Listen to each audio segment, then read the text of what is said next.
Something that being on a downswing has taught me is that it really forces me to lock back in. I'm currently on a 7K downswing, which is like nothing compared to the stakes that I'm playing. I think within the last 4 days, I've probably played like 30 hours of a 5, 10, 25, down 7K.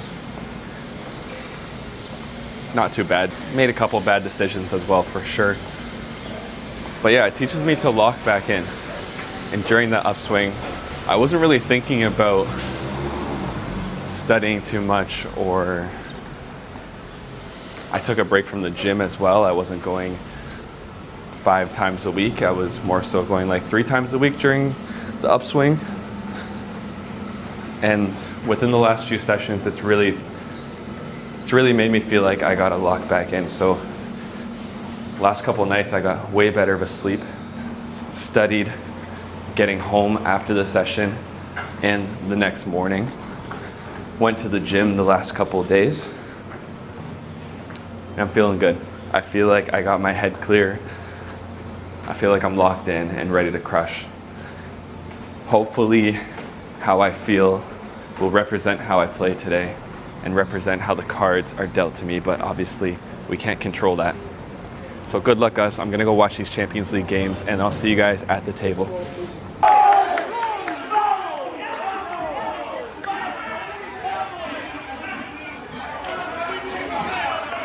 2 games, 1 goal scored, 0 conceded.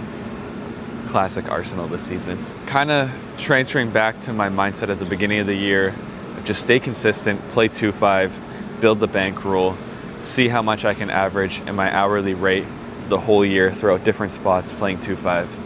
One thing I want to know from you guys though is let me know in the comments where you guys play or your favorite spot to play poker in all of North America. I'm super curious to know, because this year I plan to travel around and test out new spots. But anyways, let's head into the action, and I'll see you guys on the felt. I sit down with $1,000 in front of me and get ready to battle at the 2-5 no limit.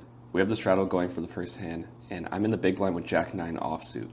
Under the gun limps, small blind limps, so I limp as well, and the straddle ends up checking back. So we're headed off to a flop, and it comes out 10-6-8 with 2 spades. It checks around. The turn comes out the queen of hearts. I hit the nuts. Small blind checks, I check. In these spots I like to do a lot of checking because there's still a lot of players who can bet a queen, a 10, or maybe some sort of trap that they had on the flop, or even bluff. The straddle ends up betting $15. Small blind makes the call.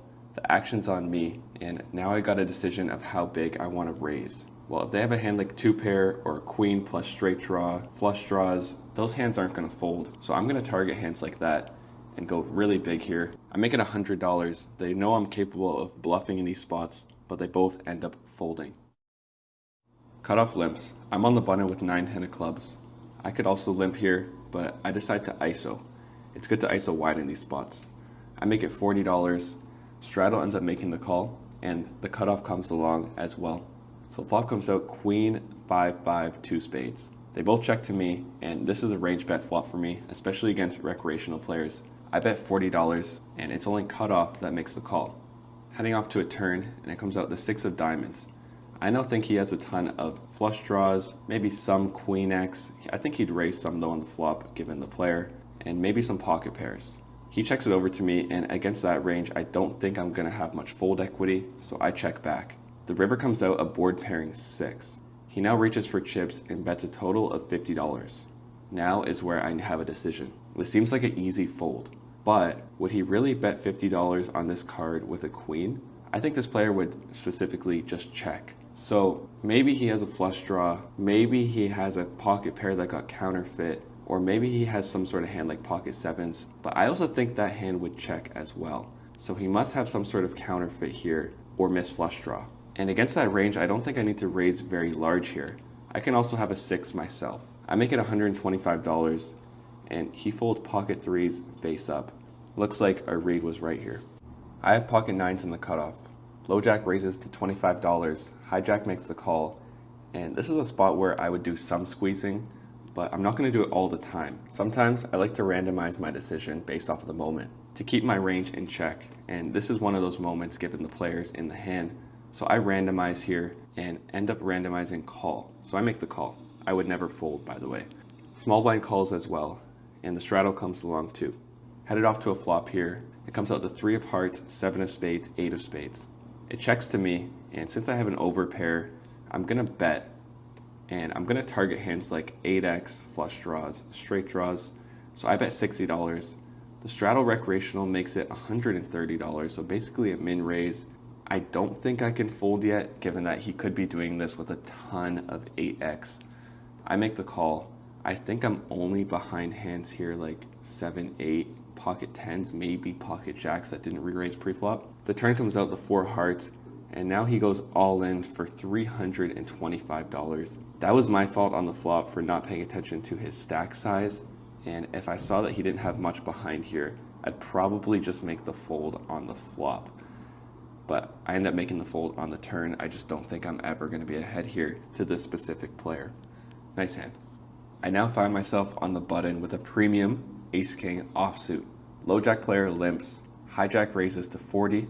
I 3-bet to $125, as I'm going to be doing all the time here with a hand like ace-king. And the straddle player, who just lost 1K from his stack, aces versus kings, goes all in for $375. The action's back on me, and of course I'm going to make the call, but something to note here is that he just lost versus a massive cooler, so maybe he's just tilt throwing his stack in and he wants to leave. I make the call. The runout comes deuce, 3, jack, king, jack. I'm expecting to take this down like 99% of the time, but he ends up showing pocket jacks for quads. So I guess he actually just showed up with the hand here and played it well based off of his image. Of course, I was never doing any folding with my specific hand, but I might have even called off a hand like ace-jack here versus his jam. Actually, I probably 100% would. Nice hand to him. Not the best start. Under the gun player limps for $10. I'm in the low jack with ace-4 diamonds and make it $40 to go. Hijack makes the call, small blind makes the call, and under the gun calls as well. This is a lot of calling so far in this game, and now I'm thinking that maybe I can increase my isolation size to 50, given that too many players are starting to call, and that's not ideal. But we're gonna move on. We're headed off to a flop. It comes out 10 of diamonds, 9 of diamonds, 6 of hearts. This flop is bad for my range and bad for my hand. Action checks to me, I check, and the imposition player checks as well. So we're headed off to a turn, and it comes out a board pairing 9, 9 of spades. The action checks to me again, and given the players that are in this hand, I would assume that they would never check a 10 or a 9 or a straight. So my assumption is that there's a bunch of draws on this board. There's also a bunch of under pairs, and I want to put those hands in a tough spot. Some draws are going to fold. Hands like king jack, for example, queen jack might fold sometimes, given that they might be scared of a full house. But I think some players may call those in this hand. So I put out a bet of $80, basically just targeting hands like under pairs to fold, 6x to fold, some draws to fold, just denying equity, just trying to take down this pot. And there's even some hands I might call that I'm ahead of, but they all end up folding. So we're going to take down this pot. I find myself with pocket 9s again in the hijack, and I end up opening it up to $30. Small blind is a young thinking player. I don't know him too well though. He 3-bets to $125, standard size here.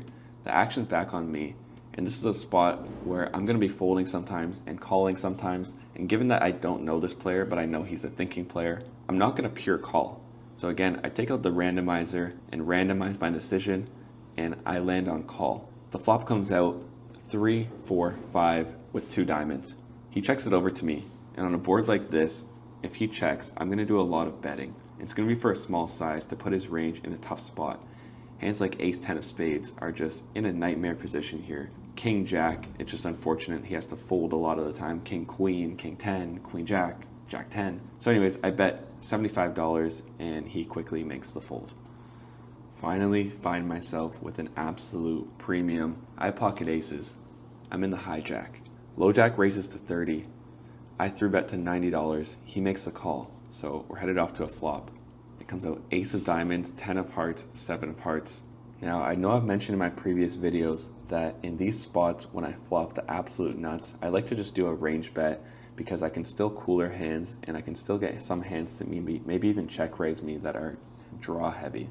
like Queen Jack of Hearts, for example. But this is a board that I'm not going to be pure range betting on. So given that I'm going to have some checkbacks on this specific board, it's super dynamic. He's going to have a ton of nutted hands like ace 10. He might even have ace 7 suited in range, pocket 7s, pocket 10s. But there's another point to consider here. If I check it back and we head off to a turn, is he really going to expect me to ever have a flush? Let's say the turn comes out like the deuce of hearts, and I check back on this flop even though I was the 3-better. Why would I ever check back a flush draw on this flop? Would be his thinking. So even if the flush comes in, I still think we can stack a hand like pocket 10s, pocket 7s. So checking back is not that big of a deal, and he might put our range a little bit weaker as well. Anyways, flop is check, check.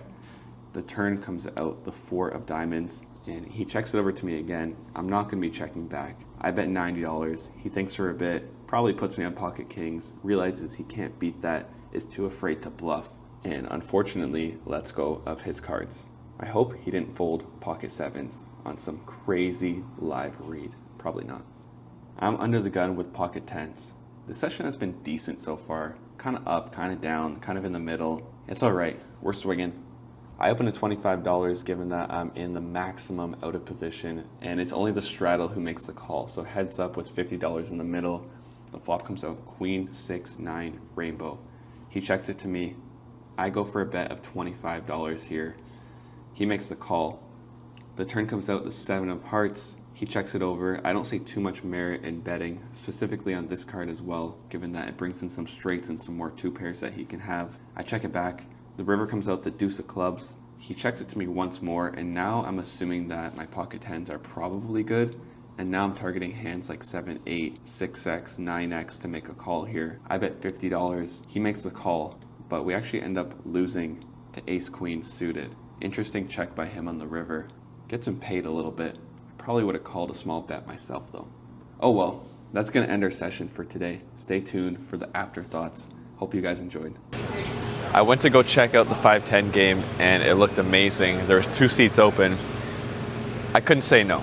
I just couldn't say no. So we wrapped up the 2-5 session. The only bad thing right now is I'm in a seat where it's really difficult for me to film. As you guys know, I was born with one hand, and so when trying to film from certain seats, it becomes really difficult to protect my cards and still get the footage.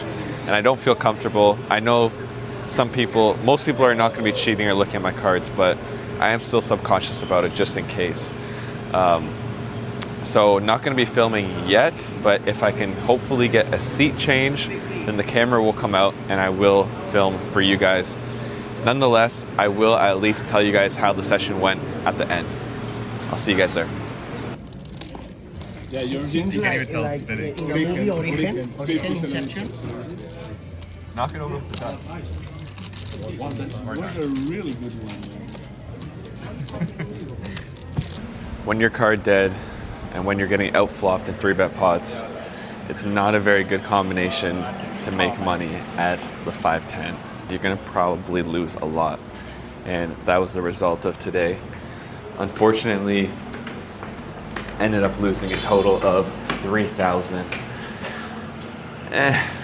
So now we're on a 10K downswing. Definitely not the biggest. It's technically only 4 buy-ins at that game, so can't really be too upset about it, but definitely it definitely hurts. Definitely hurts. We're gonna bounce back though, and we can't be upset either because we're still up 30K. So that's the way she goes. Hope you guys enjoyed this one, and stay tuned because more poker coming. I'm gonna be filming every session that I play for the rest of the trip, so lots more poker to play. See you guys.